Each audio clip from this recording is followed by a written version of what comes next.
en Italia, en Israel, en New York, y bueno, vamos a estar hablando un poquito de la vida después de la pandemia, la luz al final. Gracias por bajarla.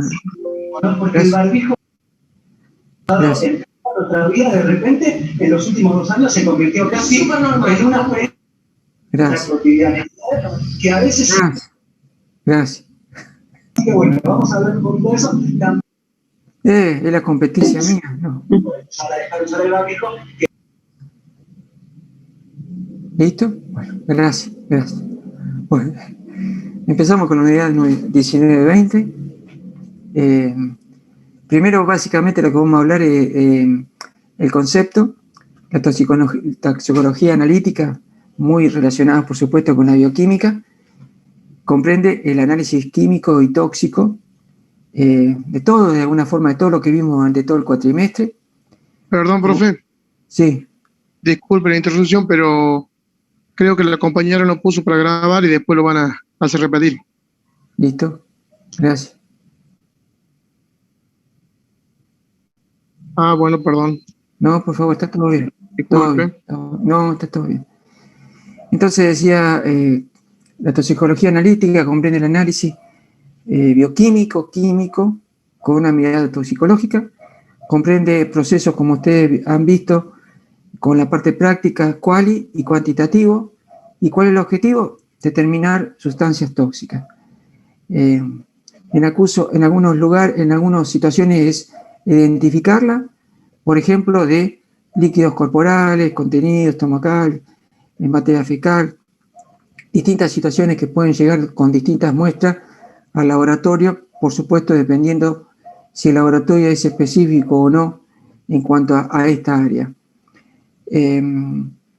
La toxicología forense está relacionado a lo que comenté recién, pero básicamente de la mano o de ayuda o presta un servicio a la parte legal, a la parte jurídica. Y también básicamente es aplicar lo mismo, un poco más acá en la forense un poco más sofisticada, en el sentido que el bioquímico necesita no solamente conocer de la parte analítica, bioquímica, farmacológica, sino también de la parte patológica. Porque de lo que se trata de establecer, como dice acá, en la parte forense, que esa persona que tiene una causa legal, hay una sustancia tóxica, nosotros pudimos identificar y podíamos en algunas situaciones determinadas tratar de establecer una relación causa y efecto. Por lo tanto, la forense se ocupa no solamente de la prevención y diagnóstico, sino también del tratamiento de las intoxicaciones. Con respecto a los tipos de tóxicos, esto también es lo que vimos de alguna forma, planteado de distintas formas en el cuatrimestre. Están los gaseosos volátiles como monóxido de carbono, el etanol, los tóxicos orgánicos fijos. Esto un poco hace referencia al seminario número 1, ¿se acuerdan? Los metales, y después cáusticos como el ácido clorhídrico, acético y corrosivos. Con respecto a la toxicología, ahora entramos a la toxicología analítica. El diagnóstico, como dice acá, de una intoxicación aguda, de un paciente que llega con un cuadro, con una crisis determinada. Lo que ocurre aquí es que, por supuesto, dependiendo del hospital y el servicio, lo primero que se hace una anamnesis, un examen físico y elaborar un presuntivo diagnóstico. Y por supuesto depende si el paciente está en estado de coma o estado consciente, va de alguna forma poder colaborar con esa reconstrucción de la historia previa, por el cual llegó con una intoxicación aguda. Hay veces que el paciente llega solo, o hay veces que puede llegar acompañado de algún pariente o pareja que puede ayudar a guiar a ese médico que trata de hacer un diagnóstico. Lo que dice acá es una buena anamnesis ayudada por el laboratorio, va a tratar de establecer un poco qué tipo de intoxicación es. Por lo tanto, y ninguna duda, la mano del médico con la mano del laboratorio, formando un equipo, lo cual, como ustedes ya saben, desgraciadamente no siempre ocurre, puede guiar un poco el diagnóstico. Y con respecto a esta interacción médico y bioquímico, lo importante es que el bioquímico tenga su formación, su prestigio, para poder colaborar y, en definitiva, poder ayudar a ese paciente que llega con una intoxicación aguda. Lo que hace el médico, básicamente, que de alguna forma refleja lo que nosotros vimos, es, al revisarlo, ver, por ejemplo, si presentas convulsiones, entonces el médico se puede guiar que ese paciente está con un cuadro de intoxicación con antidepresivos, tal vez teofilina. Si tiene una depresión respiratoria, tal vez ese paciente tiene una intoxicación con alcohol, con hipnóticos, sedantes, opioides, tranquilizantes, ¿correcto? Y así distintas situaciones, con hipertensión, hipotensión, arritmia. Fíjense que acá hay como un resumen de lo que teóricamente el médico va a asociar esos síntomas y signos con distintos tipos de intoxicación. Lo que nosotros muchas veces describimos en tóxico, si hay miosio, si hay midriasis, si hay aumento de la temperatura o hipotermia. Todo esto, vuelvo a repetir, un poco trata de guiar a ese médico para que después indicar el laboratorio un poco más específico. Una vez que el médico de alguna forma está orientado, en definitiva, manda con un pedido al laboratorio. El laboratorio, como ustedes saben, primero hace una toma de muestra, después va a aplicar una metodología adecuada, que puede acá, ya vamos a ver con respecto a la metodología, que puede ser una metodología específica o puede ser una metodología un poquito más amplia. Y después, finalmente, y lo más importante acá es como cuando actuamos realmente como bioquímicos, interpretamos los resultados, porque en definitiva, y entre nosotros, la toma de una muestra lo puede hacer un técnico, la metodología la puede hacer un técnico, pero es el bioquímico con buena formación, con criterio de análisis de los resultados, va a poner la impronta de bioquímico y de profesional y va a ser la parte más importante en cuanto a la información de los resultados. Vamos a ver brevemente ahora cada una de estas partes: toma de muestra, metodología e interpretación del resultado. Con respecto a la toma de muestra, y me tomo un mate, con respecto a la toma de muestra, como ustedes se imaginarán y hemos visto, es muy variada, sumamente variada, y es el médico el que va a orientar al bioquímico a decir: mira, me parece que este paciente puede tener una intoxicación con determinado tipo de sustancia y podés ir por este lado. Entonces, de esa forma nos puede guiar. Factores que pueden afectar el metabolito de los tóxicos. ¿Y por qué podemos hablar? ¿Y por qué hablamos de los metabolitos? Del metabolismo. Y porque va a depender del metabolismo qué tan rápido se va a alterar esa sustancia que ingresó al organismo. Por eso que hablo del metabolismo. ¿Y ese metabolismo de qué puede estar influenciado? Esto es repasar un poco lo que vimos en la unidad 1 o 2, toxicocinética. Ese metabolismo del tóxico va a estar influenciado por dónde entró ese tóxico a ese organismo, a ese paciente, el pH urinario que tiene en el momento de hacer el análisis, y cuál es la excreción no renal de ese determinado tóxico. Una de las cosas que nos tenemos que plantear, imaginemos que llega un paciente intoxicado, tal vez en estado de coma, que el médico nos puede orientar para algún tipo de sustancia. Las tres cosas que nosotros tenemos que, de alguna forma, pensar: obviamente que después esto el laboratorio tiene que tener un protocolo, pero digamos, partiendo de la base, uno tendría que pensar en qué vamos a buscar en base a lo que me dijo el médico, dónde lo vamos a buscar, cuál es la mejor muestra, a eso me refiero, y cómo lo vamos a buscar. Y me refiero a eso, a qué metodología. Y para eso me refiero, bueno, qué aparatos tengo reactivos comunes. Obviamente que todo esto, lo ideal es que ustedes cuando se reciben y llegan a un laboratorio,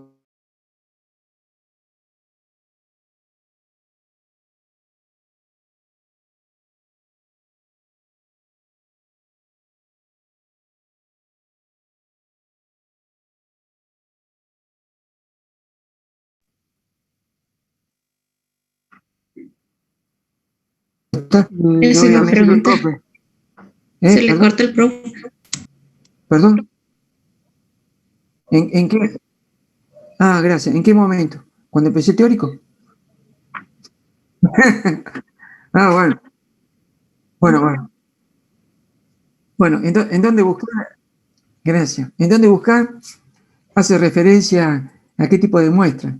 Entonces ahí sería, por ejemplo, si yo sé que el tóxico se deposita en el pelo, en el cabello, entonces sería una muestra de cabello, en la orina, etcétera, etcétera.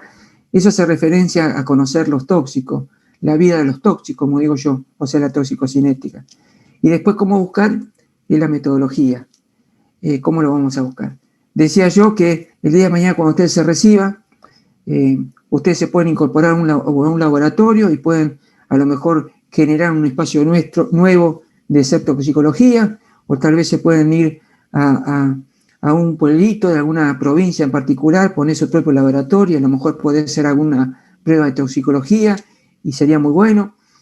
Por lo tanto, cuando ustedes vayan a tener esta iniciativa, van a generar los protocolos. Por lo tanto, todas estas 3 preguntas las van a tener resueltas, porque van a tener el protocolo que va a decir, ante un caso de intoxicación con salicilato, la muestra va a ser tal, todo lo que ya aprendimos, la técnica que va a ser tal, y todas estas cosas. Pero como base, tendría que uno contestar ante la presencia de un paciente intoxicado, tendríamos que plantearnos estas 3 preguntas. La toma de muestra, esto es muy importante, muy importante. Y se lo digo por experiencia. Las tomas de muestras son únicas en espacio y en tiempo. ¿Qué quiero decir con esto? Que una muestra no se puede recuperar. Imaginémonos, una chiquita que llega al laboratorio de un hospital de una provincia, del interior, que aparentemente esa chiquitita fue violada. Y uno trata de hacer algún tipo de hisopado, tratando de buscar una muestra de espermatozoides con un hisopado, ¿no? Por supuesto, sin introducir los hisopados, porque estamos hablando de una niña. O pasar el hisopado por la ropa, por la prenda interior de la nena. Esa muestra, obviamente, que si se cae, se pierde, etcétera, etcétera, no se recupera más. Por eso hablamos de que las muestras son únicas en el espacio y el tiempo. Entonces, es muy importante cuidar la muestra. Dicho de otra manera, para hablar de forma simple, nosotros sacamos una muestra de sangre para un diabético en nuestro laboratorio, se nos rompió el tubo y no importa. Llamamos a Juan Pérez y decimos, Juan Pérez, disculpame, se me rompió el tubo. ¿Te podés acercar al laboratorio y te saco otra muestra de sangre? Eso está resuelto. Pero en toxicología no. Es otro mundo. Sigamos. Es fundamental considerar que, en la parte de toma de muestra, considerar la calidad, la cantidad y la oportunidad. Calidad, cantidad y oportunidad. Esto también, hay muchas guías, después el día de mañana si necesitan me lo piden, hay muchas guías internacionales que le dicen cómo obtener la mejor muestra, por ejemplo, para medir el test de alcoholemia en sangre. Entonces le van a decir cuál es la mejor muestra, qué cantidad, cómo conservarla, etcétera, etcétera. Es lo que yo hablo de construir su propio protocolo. Y lo mejor del propio protocolo va a ser construirlo o sacarlo de la mejor evidencia científica, porque muchas veces las nuevas evidencias científicas mejoran los protocolos y para lo cual es importante que todos estén actualizados. Sigamos. ¿Cuáles son las principales muestras? Esto es importante. ¿Cuáles son las principales muestras de un paciente que llega a toxicología y está con vida? Con vida. Puede ser. Podemos tener una muestra de sangre, una muestra de orina, fluido oral, una muestra de pelo, sudor, un poco complicado, aliento, un poco complicado, o los hisopados que pueden ser vaginal, nasal, etc. La de la persona que llega sin vida al hospital y uno tiene que ir a la morgue o a tratar de sacarle sangre, alguna muestra, perdón, rápidamente para que no se altere, lo cual es realmente otro mundo, ¿no? No es lo mismo acostumbrarse a trabajar con pacientes con vida, a trabajar con pacientes post-mortem, y ahí la muestra puede ser de sangre, de orina, contenido gástrico, el humor vítreo, que ahora lo vamos a ver, es muy específico, muy importante, pero hay que estar preparado psicológicamente para tomar una muestra. Y después, bueno, tejido, resto óseo, que obviamente el bioquímico lo va a recibir como tal y es el médico el que le va a entregar la muestra. Brevemente, fíjense, lo que yo les decía es que está como todo protocolizado hoy en día. Entonces, por ejemplo, si necesitamos trabajar con sangre total, ejemplo, y el tóxico lo encontramos en la parte periférica, en sangre periférica, bueno, nos dice que una buena muestra sería 10 mililitros, cuál es la mejor vena y con preservativo, y así sucesivamente, lo cual nos está diciendo la cantidad y cómo conservarla. Esto es lo mismo, ¿no? Después, con respecto a las ventajas y desventajas, que ahora vamos a ver puntualmente, lo vamos a dejar pero brevemente, toda muestra tiene su pro y su contra, pero lo dejo hay una imagen que está en la parte que sigue, pero toda muestra tiene su pro y su contra. Esto es importante, todas sus muestras, estamos hablando de variedad de muestras, van a tener dificultad para procesarla. ¿Por qué? Por ejemplo, no es lo mismo procesar una muestra de hueso que una muestra, por ejemplo, de plasma. ¿Por qué? Porque la fluidez, pasamos del plasma que es muy fluido, es líquido, al hueso que es sólido, va a complicar la extracción del tóxico. Y eso de alguna forma lo vimos, me parece, en el seminario número 1, ¿correcto? No es lo mismo que nos llegue una muestra de tejido, que hay que procesarlo, sacar las proteínas, etcétera, etcétera, sin perder nuestra sustancia de estudio. Aproximaciones del análisis toxicológico. Lo importante es que uno, cuando vaya a hacer un estudio, esté enfocado a una droga en particular. Hay veces que no puede estarlo porque no sabe y el médico nos va a orientar, entonces vamos a estar orientados a una familia de drogas, y esos son los famosos screening que vienen, todos son importados, donde uno puede analizar una familia de drogas, y comprensivo, la otra aproximación para una gran cantidad de drogas. Ahora lo que yo les decía, que vamos a ver de las principales muestras, las ventajas y las desventajas, los pros y los contras. Muestra de orina. Bueno, las muestras de orina tienen una base científica amplia, significa que hay muchos datos de distintos tóxicos que se pueden detectar en orina, y hay toda la explicación, el metabolito, cuánto tiempo, todo eso, lo que más o menos vimos. Es una muestra que es relativamente exacta y es confiable. Tecnología ha estado en uso desde hace años. Dicho de otra manera, hay bastante metodología para actualizar en toxicología el estudio de sustancia tóxica, y es una muestra inclusive útil, relativamente práctica para investigación post-mortem. Desventaja fácil de alterar. Pensemos en la parte de los futbolistas, ¿cómo se llaman? Los deportistas, el test de doping, que en muchos casos, como ustedes habrán visto, se puede alterar. La dosis no se correlaciona con la concentración, eso es muy importante. Nosotros siempre tenemos la mentalidad, por lo que vemos en farmacología y también en toxicología, aumenta la dosis, aumenta la concentración, aumenta el efecto. En orina, eso fue en sangre, en orina generalmente no hay una relación. Solamente lo que vamos a poder hacer en orina es decir, ¿está el tóxico, el metabolito o no está? Desventaja, inconveniente en la recolección, inconveniente en el sentido de que yo no puedo decir a un paciente, quiero tomar la muestra ya, va a depender la cantidad, las ganas que tenga de la micción.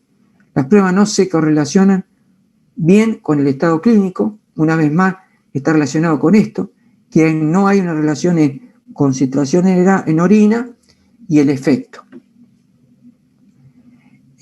Por ejemplo, duración prevista para un screening positivo de droga de orina, fíjese, fetamina y pariente de la fetamina como la metanfetamina, de 2 a 4 días podemos encontrar positivo en orina.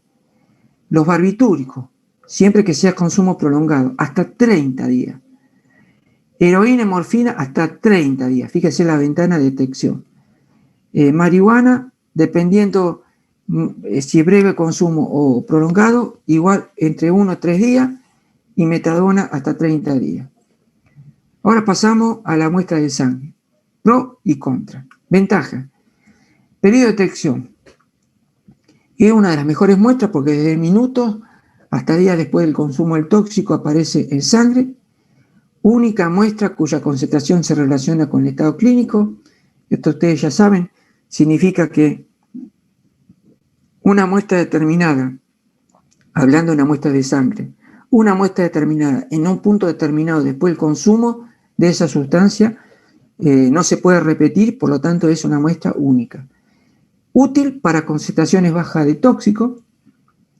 Obviamente que cuando hablamos de concentraciones bajas depende de qué aparato tenemos, obvio, y necesita la preparación previa de la muestra.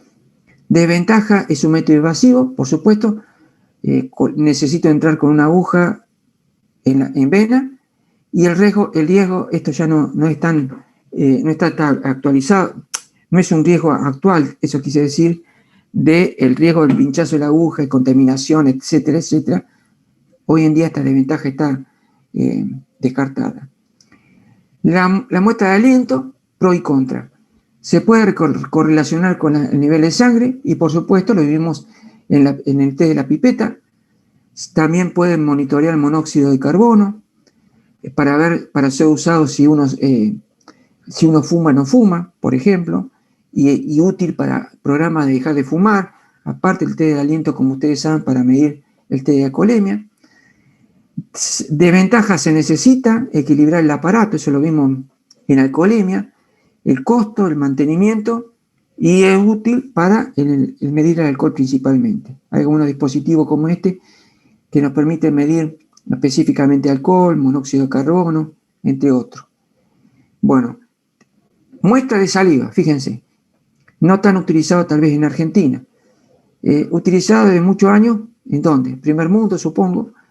Se puede utilizar para inmunoensayos, cromatografía de gases y distintas técnicas, pero están estos métodos que son muy prácticos y que desgraciadamente en Argentina por este tema del dólar es imposible, donde uno destapa estos cartuchos y tenemos las distintas tiras reactivas acá en esta parte para colocarla y sumergirla. Entonces lo que uno hace es colocar esta partecita, se la coloca en la boca, la rota para que se impregne en saliva, espera unos minutos, la vuelve a introducir, la mueve y finalmente nos da el resultado.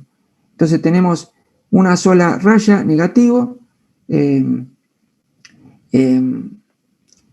sola raya positivo con el grupo control, y si da en la parte de el control del test, si da en ese lugar, es inválido.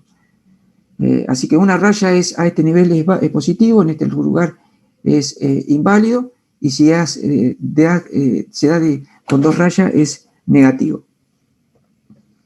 Este es un ejemplo de una foto, el otro era un dibujito, de los dispositivos que son muy simples y que son muy específicos. Bueno, fácil de obtener la muestra de saliva, fácil para observar el resultado, difícil que se pueda adulterar o diluir. Hay una correlación plasmática con la droga y el estado clínico, y desventajas son las grandes variaciones que uno puede tener con respecto a la producción de saliva y por lo tanto con respecto a la concentración en definitiva. Las drogas por vía oral o inhaladas pueden producir contaminación de saliva, tiene estrecha ventaja de detección y la acidez de la saliva y la boca pueden influir en la eliminación o absorción del fármaco, del tóxico, y por lo tanto el resultado. Y no puede ser útil la detección de consumo de drogas muy reciente, obviamente porque no lo vamos a encontrar en saliva. El sudor, otra de las técnicas, estamos yendo de las más comunes a las menos comunes, por lo menos en Argentina. Las ventajas. El sudor no es invasiva, es una técnica no invasiva porque directamente en una imagen se coloca el parche sobre la piel con la idea de que la transpiración en el sudor lo pueda, esa muestra, recoger el parche. Sí, gracias. Listo, salimos y entramos. Gracias, María.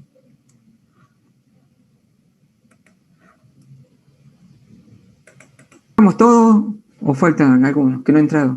¿Faltan algunos? Bueno.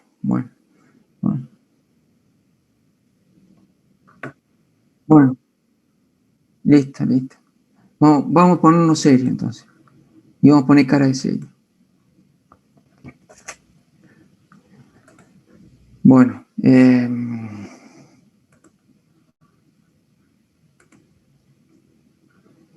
Bueno, hablando en serio, decía, estábamos con la muestra de sudor, no son invasivas, les decía, pues les contaba porque es un parche que se coloca, generalmente, y esto porque Estados Unidos, el primer mundo, lo que hace son test de screening, buscan para varias drogas, como dice acá, por ejemplo, esta del sudor, permite identificar si ese paciente tiene contenido de heroína, tetra de marihuana, cocaína, etcétera, o metabolito, útil para el monitoreo en 1 o 2 semanas.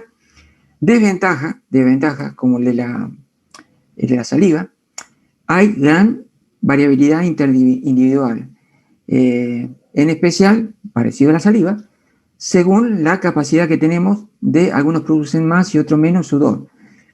Es posible una contaminación ambiental y se limita a un listado de drogas que por lo menos que hasta el momento no sale de este grupo, ¿no? De este grupo no sale. Esto es lo que ven distintas test bioquímicos, algunos más y otros menos. Este contiene una parte sólida y una parte de contacto, inmunocromatografía muy simple, y directamente la aplicación sobre la piel. Bueno, vamos al pelo. Bueno, el pelo, como dicen acá, como ven acá, se toma una muestra y esa muestra es sobre la cual se va a trabajar. Como ventaja, es una amplia ventana de tiempo para la detección de drogas. Es como habíamos visto que el pelo permite actuar como depósito para algunas drogas, por lo tanto, si es como depósito, uno tiene una ventana de tiempo para encontrar el tóxico ahí. Por supuesto que es fácil de recoger, fácil de manejar, fácil de almacenar. Como dice acá, se trata de cortar y después se lava un poco la muestra del pelo para que nos quede limpio de grasitud y algún tipo de residuo. Cómo se almacena, es una técnica no invasiva y es una prueba relativamente confiable. Obviamente depende del tóxico que busquemos. No se puede detectar el consumo reciente, por supuesto, desde que consumió hasta que se llega a depositar el tóxico. Supongamos que se deposite en el pelo, va a pasar un tiempo determinado. Es posible una contaminación ambiental y no se conoce bien cuál es el mecanismo de depósito de droga. Y bueno, esto habla un poco de cómo llega el tóxico al pelo.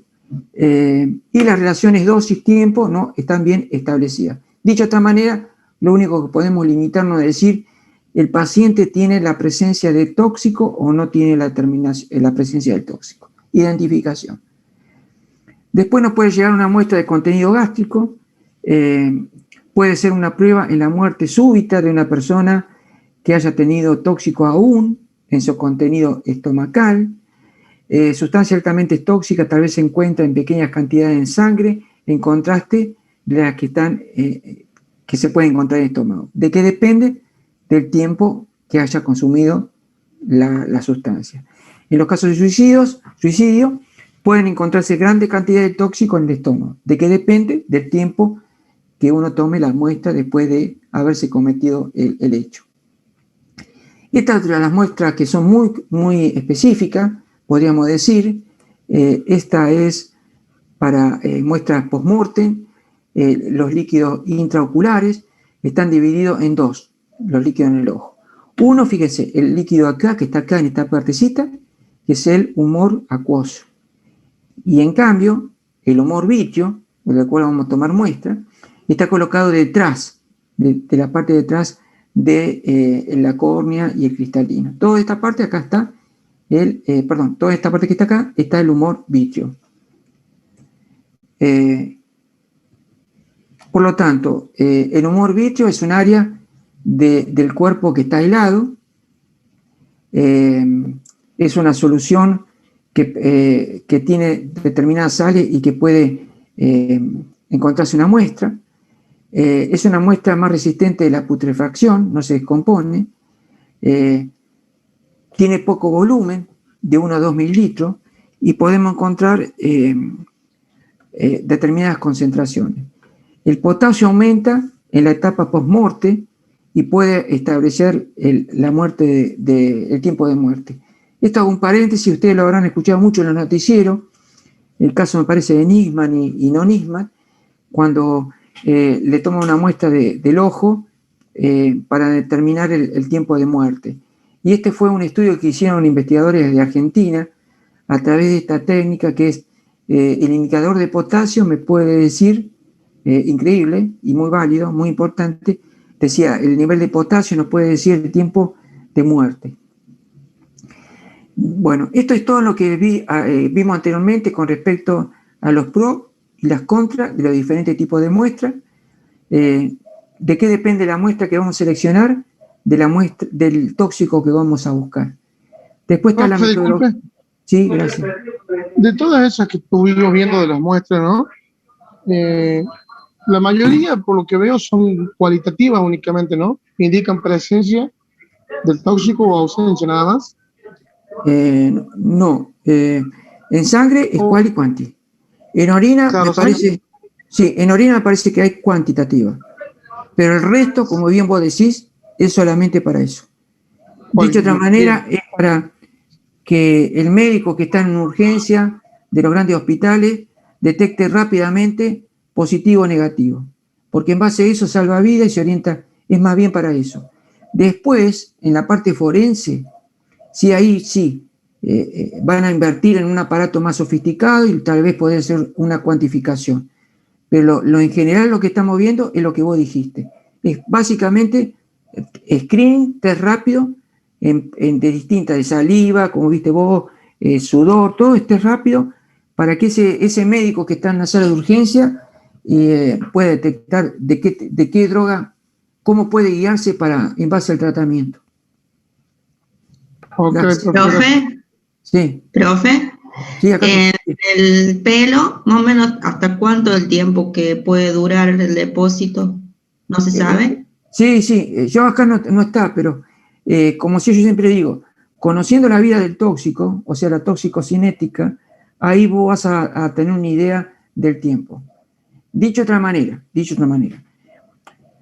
llegas a los fines de tu pregunta como profesional, vos vas a tener, si estás en un hospital, vos ya vas a tener una estadística, un antecedente de cuáles son los casos de drogas los casos de urgencia por toxicología que llegan a ese hospital, de ese lugar donde vos vas a estar, y te van a decir, acá llegan pacientes intoxicados de tal cosa y tal cosa. Y en base a eso va a tener tu protocolo. Supongamos que puede llegar un paciente en particular, que se pueden decir, bueno, te dice el médico, puede a lo mejor este paciente me puede hacer un análisis para ver si está intoxicado con plomo, por ejemplo. Bueno, vos vas a buscar ahí información, seguramente la técnica, y seguramente va a decir si el plomo está en una muestra de pelo o no, y según tu aparato va a sacar una muestra de pelo o de sangre, por ejemplo. ¿Correcto? Entonces, tratando de contestar tu pregunta, el tiempo de la muestra de pelo va a depender del tóxico y no más que eso. Es muy específico porque no todos los tóxicos se acumulan, se depositan en el pelo. No todos. Así que es buena muestra, pero para algunos, porque otros no lo vamos a encontrar. Gracias, profe. No, por favor. Bueno, aparatología, por supuesto, desde lo automático a lo no automático, pero lo que acá quiero mostrar lo siguiente. Una cosa es hacer un análisis rápido como presuntivo, es decir, para orientar rápidamente si es positivo o negativo. En caso que es positivo, esto es muy bioquímico, muy básico. En caso que me dé positivo, recién ahí paso a algún método confirmatorio. Un poquito lo que estamos hablando recién. ¿Correcto? Obviamente, obvio, no todos van a tener estos aparatos en el laboratorio. Tal vez nos quedamos con este presuntivo y no más que eso, pero obviamente depende del lugar donde estemos, si estamos en un pueblo, en un hospital, en la parte privada. Pero bueno, yendo al tema de droga de abuso, están los métodos presuntivos, que son los inmunocromatografía, estos que son test rápidos, como el EVA-test, y después están los métodos de confirmación. Esto es lo mismo, que estos son los test rápidos que yo les decía, que negativos según la metodología y la indicación. Tenemos posibilidad de descartarlo según cómo da y estar seguros si es negativo o positivo, lo que ya más o menos conocemos. Y esto es lo que yo le decía, en general en Estados Unidos, porque esto en realidad, esto está orientado según la problemática del lugar. Como Estados Unidos tienen esta problemática por este consumo en general, que la población consume en general estas drogas, los laboratorios fabricaron este tipo de test de screening, obvio, en base a la necesidad de Estados Unidos. Qué sé yo, acá a lo mejor tendríamos Paco, tal vez otras sustancias que son la problemática de nuestra provincia o país. Pero bueno, los típicos de Estados Unidos son este tipo de drogas, anfetamina, metanfetamina, cocaína, opiáceo y marihuana, y en base a eso orientamos más al médico. Cuando hacemos confirmación es algo mucho más específico que un test de screening. Tenemos que preparar la muestra, aislar el analito, por ejemplo, por HPLC. Aislamiento del analito, concentración del extracto, identificación, y paramos ahí, a menos que el médico diga, quiero identificarlo y quiero que me digas cuánto tiene de concentración, marihuana, cocaína, lo que sea. Pero básicamente es eso. Después viene la interpretación de los resultados.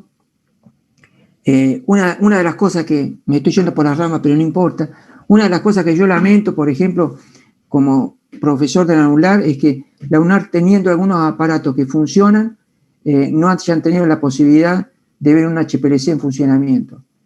Ni hablar de los aparatos que se compró en la época de Tello, que está en la planta de medicamentos, como HPLC, espectrofotometría, que son carísimos, millonarios, y lo dejaron, escuchen bien, fundir. Correcto. No permitieron ni utilizarlo ni en investigación, ni para la planta de medicamentos, ni para dar clase. ¿Cómo se llama eso? Bueno, ustedes tienen la respuesta. Pero ¿qué quiero decir? Lo hablo del dolor, porque esos aparatos tendrían que tener una finalidad y lo dejaron fundir. Sabían que estaban ahí y nunca, ni lo desembalaron. Imagínense, desde la época de Tello, una locura. Esa es la planta de medicamentos que la siguen inaugurando. Bueno, perdón, pero me fui por la rama. Entonces, volviendo a toxicología.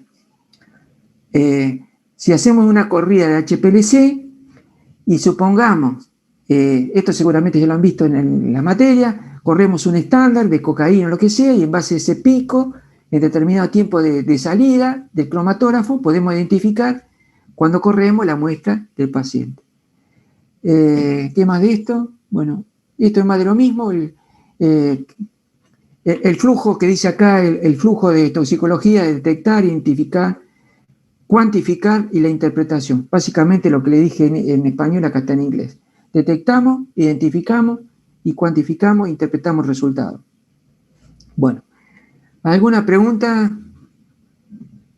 Por favor, comentario. Profe. Sí, acá estoy.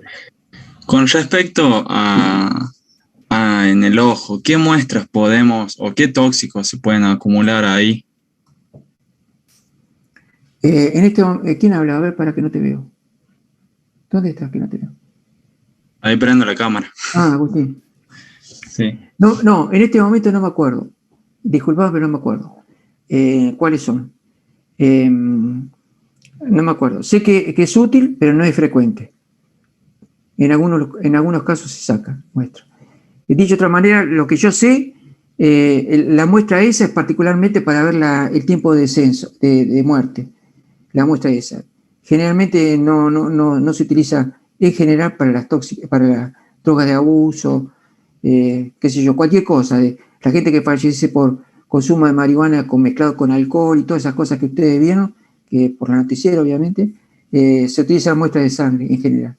Y si no, muestra de contenido gástrico. Profe, Sí, gracias. El profe de forense en mi época, no sé si será el mismo, sabía decir que todo el mundo saltea el primer paso y que el primer paso no está estipulado. Y todos le preguntamos cuál es el primer paso y me decía asegurarse de que la persona esté muerta para después pinchar el ojo. Lo decía en forma de broma, ¿no? El paso era ese, asegurarse. Eso es lo que yo llamo humor negro. Claro, tal cual, así. Sí, bueno, sí, tal cual, exacto, tal cual. Bueno, una de las fallas, hablando de eso, una de las fallas que tiene la carrera, entre tantas, es articular esa materia que vos dijiste con toxicología. No está articulada, es una locura. Pero bueno, no importa, no nos vamos a poner melancólicos ni decir cosas. Pero claro, pero debería, ¿cierto? Obviamente, todas las materias tendrían que estar articuladas, todo. Yo en algún momento, en algún momento yo daba farmacología y el profesor de fisiología no daba sistema nervioso central. ¿Empiezo de vuelta o no? O ya me escucharon. Fisiología no daban sistema nervioso central. Es una locura. Bueno, profe, después se corrigió. Son errores del sistema, eso. Son errores de la cabeza del profe. Estamos en la universidad, no estamos en la secundaria. No pueden pasarse otra cosa.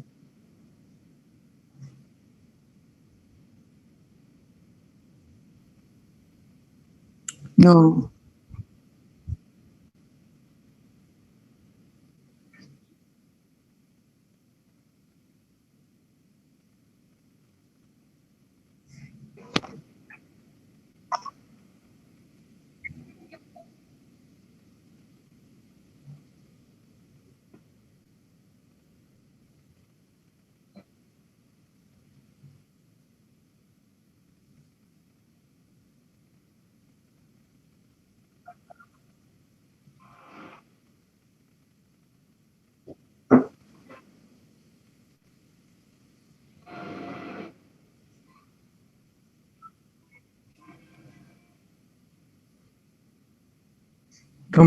Comparto. Bueno, chicos, nos estamos viendo. Quedamos que, recuerden, y hablando en serio, son los próximos dos. Próximo teórico. Después del teórico, examen. Después del examen, teórico. Corregime, Maggie. Repito, teórico, examen y el teórico. Eso, así es. Bueno. Sí, tal cual. Así que conmigo, hablando en serio, nos vemos directamente en el parcial. Como hicimos hablando en serio la otra vez, el parcial va a ser similar. Así que toda la lista de entrada y todo lo va a tener Maggie. Y si alguien tiene problema, desde ya se lo digo, si alguien tiene problema para la conexión, entra último, para no perderse y para no alterar y no está pendiente. Dicho de otra manera, es para dar una segunda oportunidad. A todos nos puede pasar, a mí también. Bueno, un abrazo, buen fin de semana y nos estamos viendo. Cualquier cosita se nos comunica. Ok, profe. Igual para ustedes, sigan más feliz día. Nos vemos, profe. Gracias, que pase un feliz día del padre. Gracias. Bueno, después para el regalito en el drama me lo dejan en el Cenit, ya que me saludaron. En el Cenit, ahí está el señor del guardia, el policía. Dicen que, díganle que es para tóxico, profe, que es tóxico. Gracias, muchas gracias. No, va a llegar. Mándalo con la ambulancia. Mándalo con la ambulancia. Chao. Chao, suerte. Que estén bien.